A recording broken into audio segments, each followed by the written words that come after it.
Hello, my name is Nobert Kalule, and I'm here to present my proposal. My title is A Case Study of Our Parliament radio program in fostering accountability, transparency, and awareness.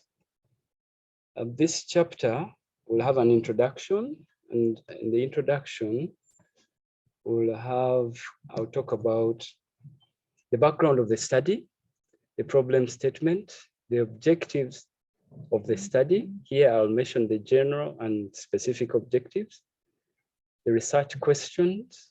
I'll talk about the significance of the study, the justification of the study, the literature review, theoretical framework, methodology, ethical consideration, and the limitations of my study. Now, the background to my study is that a free media is needed for democracy to thrive. The media provides information which the state needs to make its informed decisions. According to Graeber, democracy requires active citizens and news media. To Nasanga and Tayewa 2018, in their research, they say that the media in Uganda is dominated by entertainment. So there's no balance between information and entertainment. In Uganda, radio still remains the most affordable communication technology. And after the liberalization in 1993, there has been an increase in the number of radio stations that are operating in Uganda. As of now, as of 2020, UCC, Uganda Communications Commission, has over 300 licensed radio stations.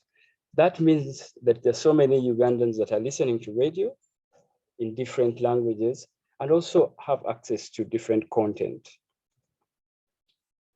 Though the airwaves were liberalized in 1993, the content seems to be the same. My statement of the problem is media houses in Uganda are dominated by mainly entertainment programs, which fails to strike a balance between entertainment and information. And this is according to Nasang and Tayewa 2018. So this study is focusing on a radio program called Our Parliament that we'll be looking at to see how a radio program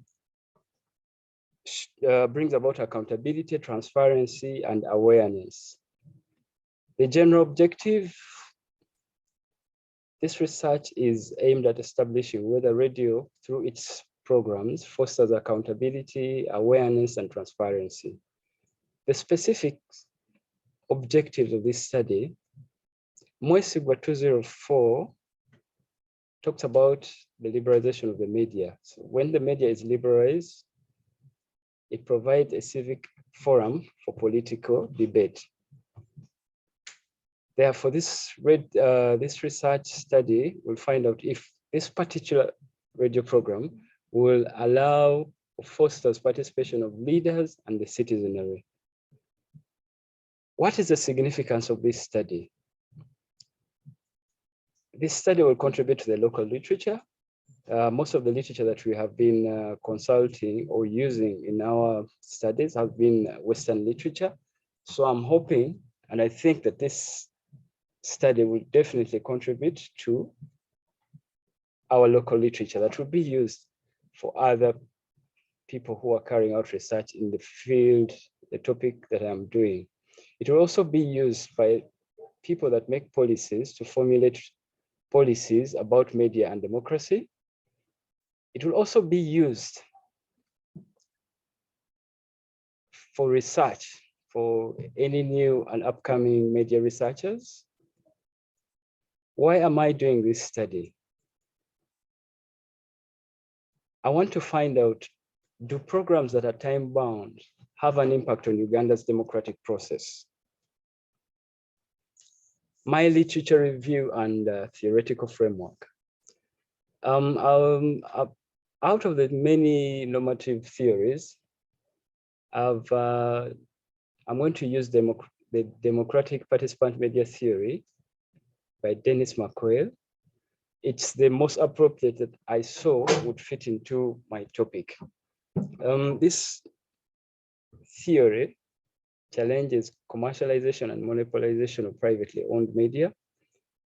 It also gives a chance, according to McQuail, it gives a chance for media, small media mainly, to work for the local community.